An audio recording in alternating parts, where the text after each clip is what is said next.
Hi friends, দেখো আমি এখন এই যে টমেটো সর্ষে করছি, কাঁচা টমেটো। এখানে আমি কালো জিরে ফোড়ন দিয়ে দিচ্ছি আর শুকনো লঙ্কা ফোড়ন দিয়ে দিলাম। এখানে কাঁচা টমেটো নিয়ে নিয়েছি, দেখো ডুমো ডুমো করে কেটেছি, আলুটা ডুমো ডুমো করে কেটেছি। এরপরে একটু ভাজতে দিয়ে দিচ্ছি আলুগুলো। আলুর মধ্যে লবণ আর হলুদ দিয়ে দেব। আলুগুলো একটু ভেজে নিচ্ছি ভালো করে।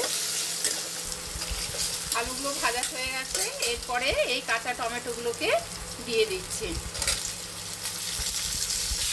ভালো করে নাড়াচাড়া করে নেব, নিচে উপর করে অল্প করে আবার লবণ দিয়ে দিলাম। আলুতে লবণ দিয়েছিলাম, এই টমেটোর মধ্যে দিইনি, তাই আবার অল্প করে লবণটা দিয়ে দিলাম।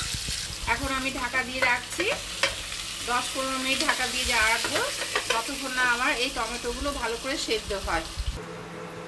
ঢাকনা খুললাম, দেখো অনেকটাই কিন্তু সেদ্ধ হয়ে গেছে, জলও বেরিয়ে এসেছে, অনেক সেদ্ধ হয়ে গেছে। আর সেদ্ধ করার কোনো দরকার পড়ে না।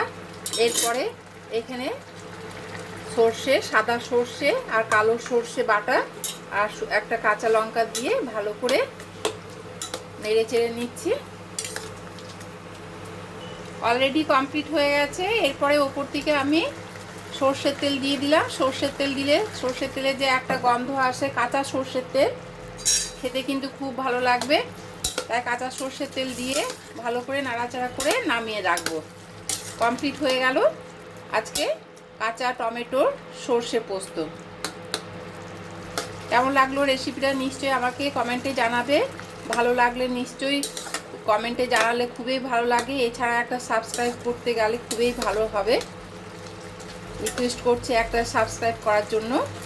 বাই।